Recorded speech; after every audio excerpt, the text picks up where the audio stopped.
Where was that damn mouse? There it is. I gotta watch out with these damn things, I swear. Yeah, that should do it. What's going on, guys? We were at John C. Roseman, California. Don't ask me. My glasses are not with me. They're still back where they are. Lost in the twilight zone. It's 5:07 p.m. Hey, it's still Saturday. And that's still Saturday, May 29th, 2021. Top of the news. Gavin McLeod, God rest his soul. The Love Boat captain himself has sailed away to his final port of destination.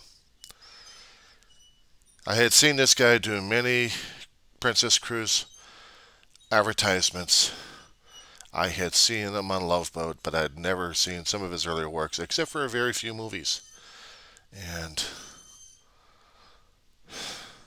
hell of a comedian in his day. Hell of an actor. Dramatic, but also mostly comedic. The nicest guy you've ever met, so people have been saying left and right. They've been leaving social media tributes for Gavin McLeod for a hell of a long while. This passage was announced several hours ago. So, they're going crazy on social media over him. And a lot of people will be missing him. I suppose God's trying to get another cruise ship set up and wants a captain for it.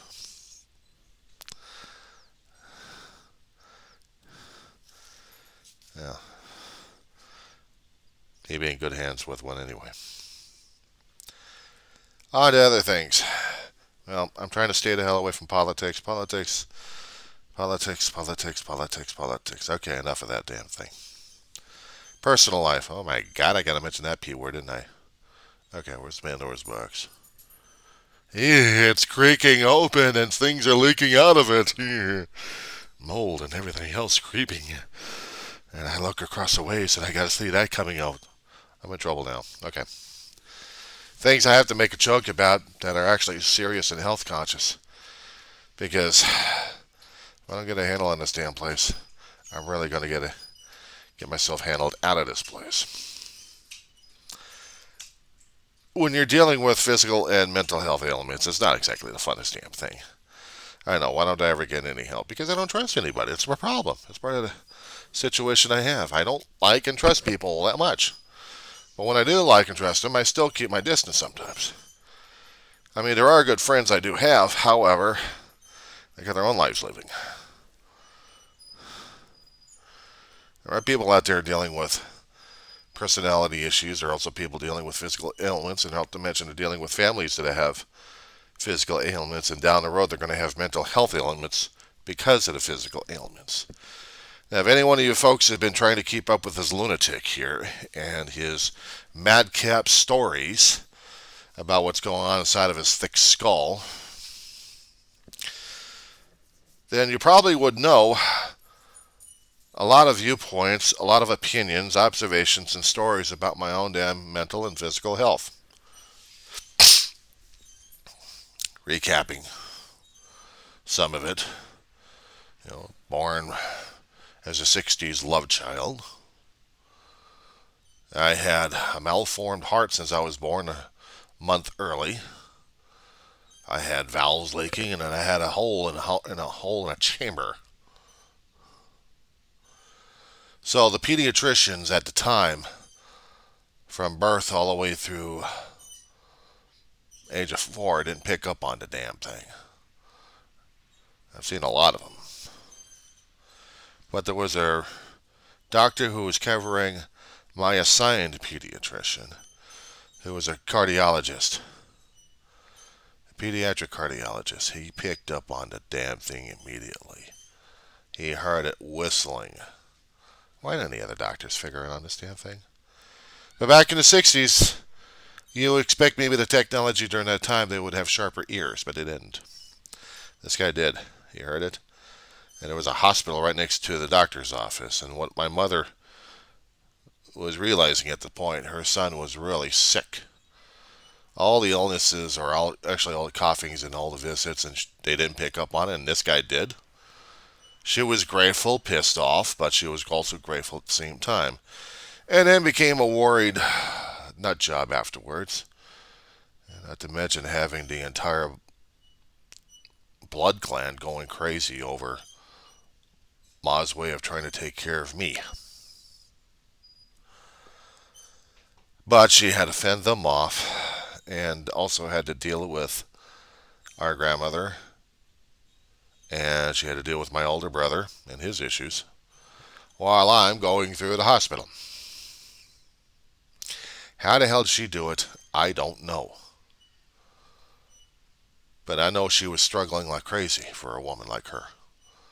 She was a strong, independent woman who was also sick, and she knew how that would affect her down the road and how it would affect others. And she would have to provide a hell of a lot of strength necessary to take care of her two boys and possibly her mother down the road, and then more people down the road. But I swear sometimes she wishes she probably wasn't. That she had to be strong for everybody. But I imagine there was times she was stressing out like crazy.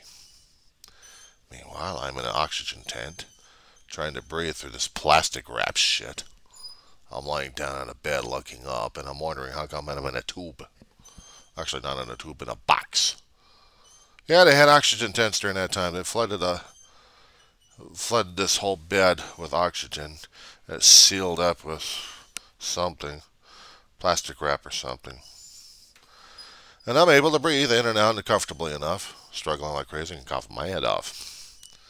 Because my heart was having blood going into the wrong chambers. And they had to get a hospital to get it worked on. At the time, Cedars of Lebanon was taking on tasks like those. And insurance at that time would only cover part of the operation. The rest of it would have to come out of a patient's pocket, or mother's pocket anyway. My mother, thank God, and I thank God for the guy who saved my ass and my mother's life, one way. He put up a lot of savings and borrowed a lot of credit to pay for the rest of the operation. It was an expense. It wasn't cheap doing an open heart surgery on a 4-year-old to trying to repair the valves and a patch job. Valves were worked on, patched, sewed up, and I still died on them 3 times. Now, you're talking about PTSD issues with my mother, and she had to file that damn thing away like crazy. But me, I had it worse because I had to go through the damn experience. So I know what it's like going up and down, up and down, up and down. Kept being told upstairs, you got to go back downstairs because you're not supposed to be here just yet. What do you mean I'm supposed to? I want to go back home. Nah, back home. Get back down there. Get back. The kind, loving hand that just kind of pushes you down a bit and say, stay there. You're going to stay in that body, and you're going to live our life, and you're going to deal with it.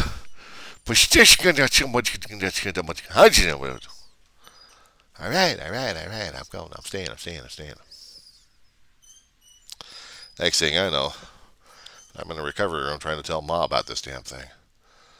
The whole experience, what was going on. I paraphrase and comment, but that scared the shit out of me as a kid. So much I blocked out everything. And my mother had to keep retelling the story to me because I could not remember it even to this day. It was that traumatic. But it built up the basis for the PTSD, the post-traumatic stress disorder, in a child that wasn't supposed to have PTSD, but only white lab coat syndrome. That's a bunch of bunk. There's no such thing as white lab coat syndrome. It's only intense fear, and that's also PTSD right there. Thank you very much. I learned how to hate and fear every damn doctor out there.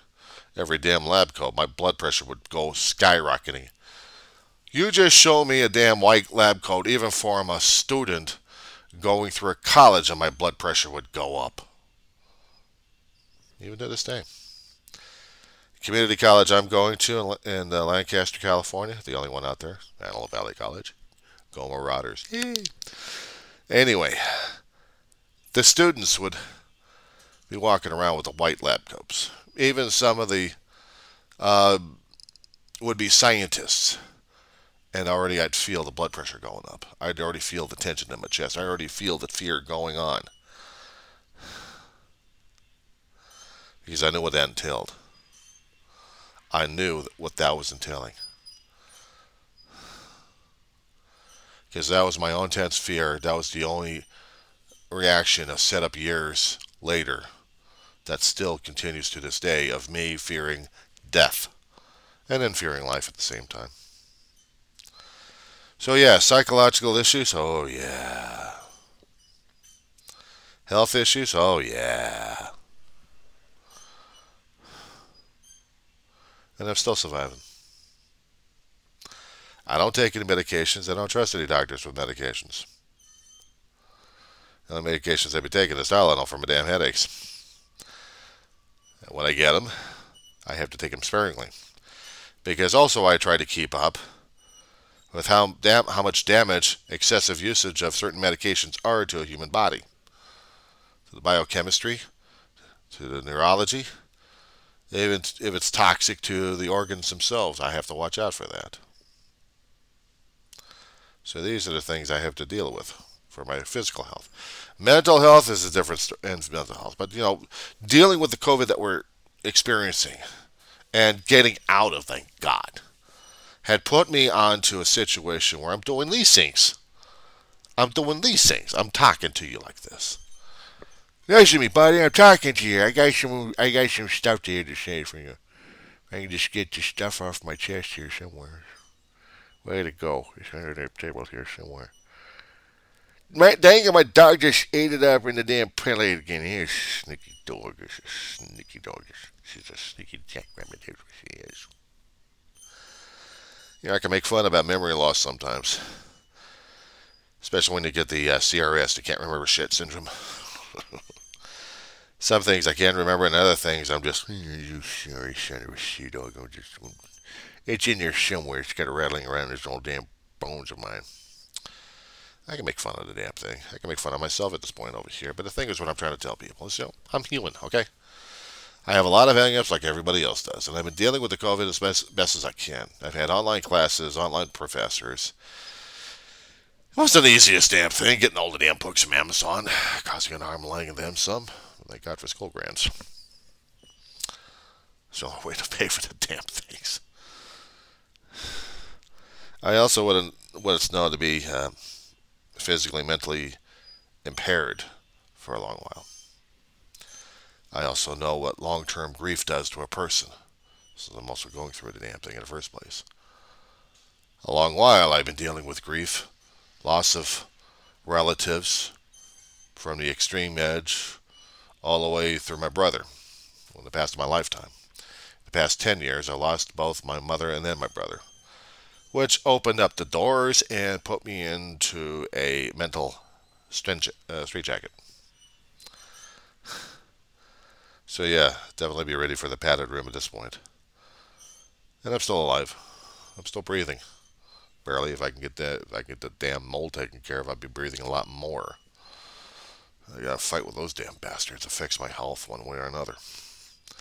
I know the question is, why haven't I talked to anybody about this damn thing? Because I'm also afraid of people at this point. Around here, you have something wrong, you're supposed to be telling management about it, and then you get screwed over one way or another. If there's anything wrong with the house other than this item you're showing them, they'll report your ass. You have to keep it picture perfect. Sorry, haven't done picture perfect in God knows how many decades. But I got a war to fight. I'm not happy with it. That's one of the things I got to deal with. I also got to deal with neighbor kids going insane during the summertime. I got to deal with fireworks coming up from the same brats who tried to destroy the house last year. Actually tried to destroy the complex last year and didn't even care about it.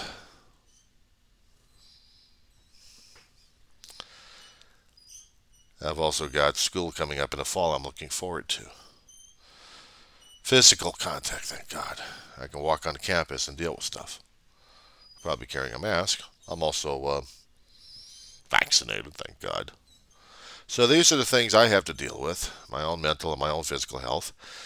I've had a lot of bang-ups. I've had troubles with knees, not only within the past 10 years, and also within the past 10 years, I've also gotten my back wrecked, and I had a tire drop on my face. I worked at a tire area at a Walmart. Someone who was supposed to be a safety manager dropped one on me, trying to help out a customer. Didn't realize what the hell he was doing until it was too late. So, I got to deal with the consequences of that for a long while. Long stories on those. And I've shared stories like that on my videos previously.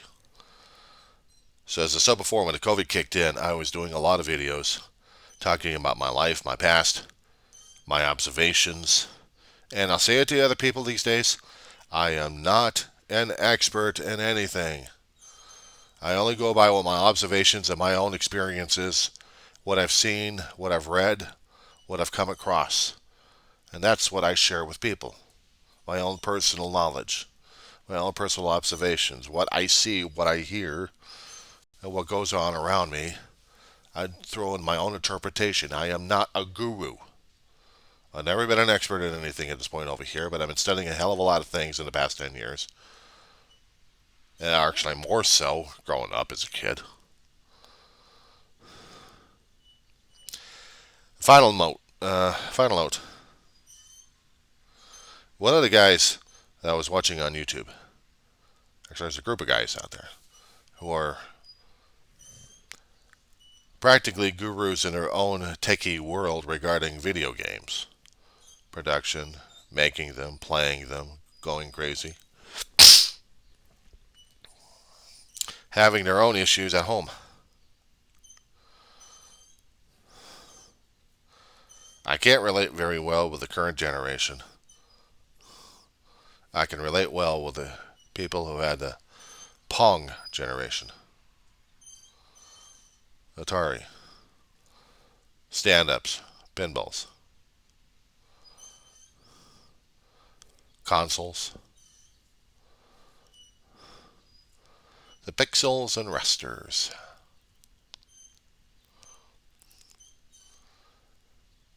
I've had a lot of experience with those games a long time ago when I had the wrists and I had the action and I had the motion. When the video games came out into the PCs, they actually had the big ass floppy monsters you shove in there. And then they had the cards. Yeah, had about a card like here and a card like that. And you also shove it in there. Then they came out with the CDs and the DVDs. Of course, I got a drive or two that hooks up into the computer I've got over here. And I can play those old games from 20 years ago. At least on another one, on another computer.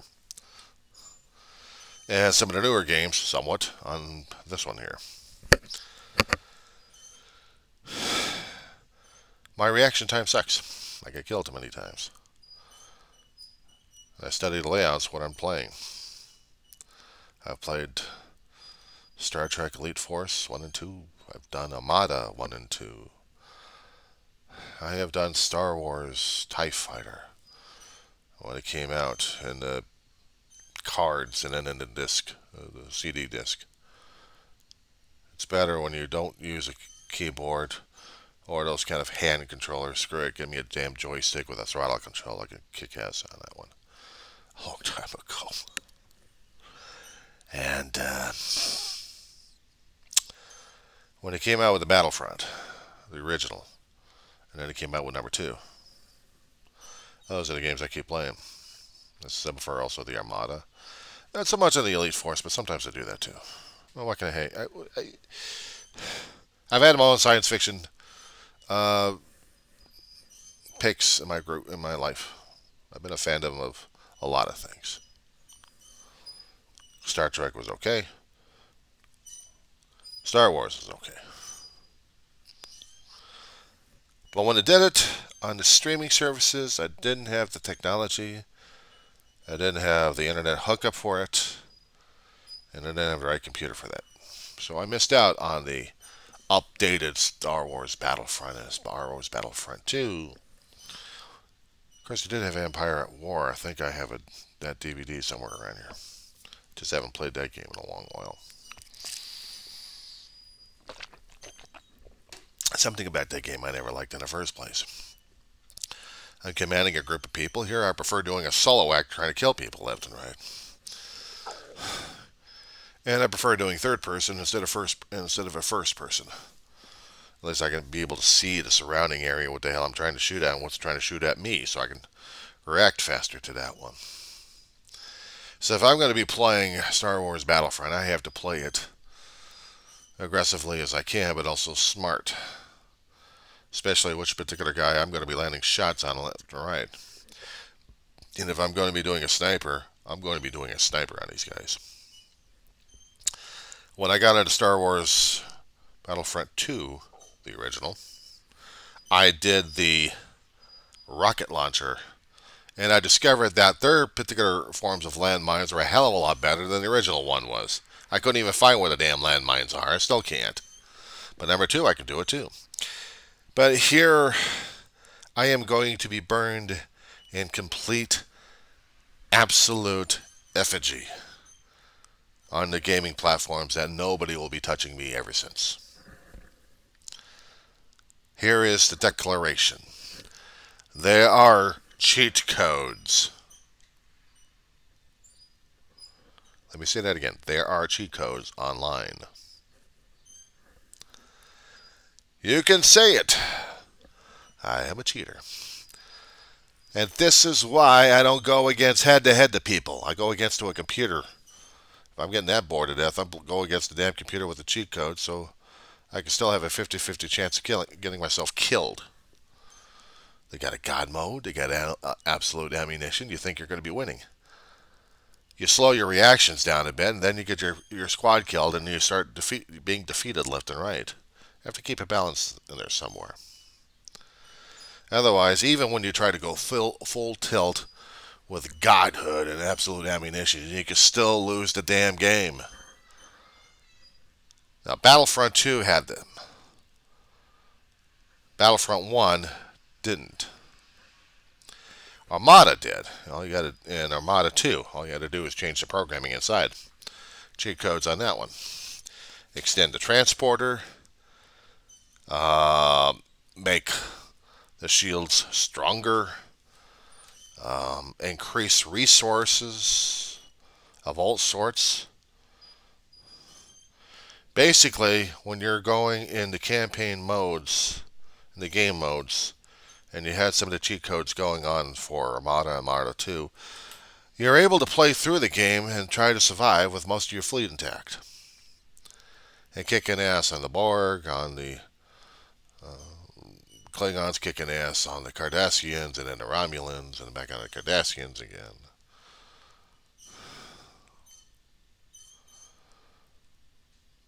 But when you got into the Instinct games, I played it on easy mode. I'd gather all the damn resources I could, while putting up defensive barriers in certain areas left and right to do choke points. And once I got sufficient enough force going on, and I'm dealing with a few maps on Star Trek Armada, which has been outdated, and my computer's still having a problem trying to deal with that game, I swear. But I was able to defeat the other guy, especially when I put it on medium. I'm barely able to win.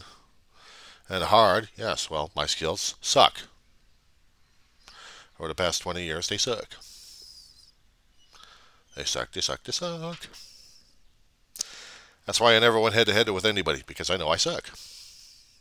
So I don't have to play anybody like that. I don't have to go into tournaments like that, because I know I suck. Because I know these guys have faster, better, sharper reflexes than I do. Their brains are a lot younger. They're able to think and process faster. I'm just feeling like an old damn library storing up data, and that's about it. So I'm like an old freighter next to these damn scouts flying off like crazy.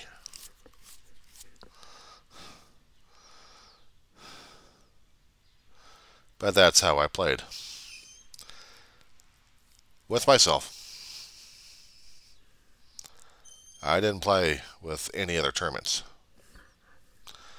I didn't go online. I didn't have connections. I have connections now. I choose not to. If I had them back then, right now, maybe I'd have a fair chance. But these days, mm-mm. When you've overused your wrists throughout your life, repetitive motion, so much of it, it starts to mimic carpal tunnel, tendonitis in both wrists. Pain it goes from here all the way up.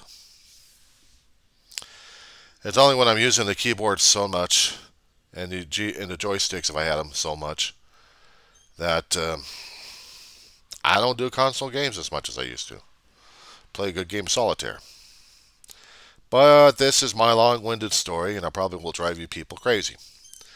Because I'm long-winded, I don't do 5 or 10 minute videos out there because people are saying, well, that's the limit of their attention span. You know what? I don't give a shit. I'm telling the story. You're not listening. That's on you. Just pause the damn thing. Come back to it later with a box of popcorn or probably something to keep you stimulated with. Probably more coffee. Or if you want to fall asleep, you listen to my videos at this point over here. I'm worse than Xanax. I'm worse than melatonin. I'll put you to sleep. Listen to the sound of my voice. The voice of the Mysterions will get you, Captain Scarlet yet. Listen to the sound of my... Oh, terrific. I just put myself to sleep. There goes my damn neck. Okay. I'm going to put myself to sleep here. So this old fart's slogging off at this point over here, but I hope to tell something to some of you folks out there. That not all of us are scrappy teenage or 20-something-year-olds or 30-something-year-olds who watch shows regarding video gamers. It's 40 and 50-year-olds and 60-year-olds who've been there, who've had the flippers. And we know how to do the buttons. We're just not as fast as you whippersnappers. So let this old fart get out of here anyway. I gotta kick ass on solitaire. You got that? We got solitaire on this one here, so I got where the hell's the damn stop button? Dang, Canada for she said the way so growing at everything they say so. I was tracking my sanity. That's what I'm doing. Yeah, there goes the damn panic. I wish I had a better brain. You're still on here. Get out of here, you young gunner whippersnappers. Don't do that.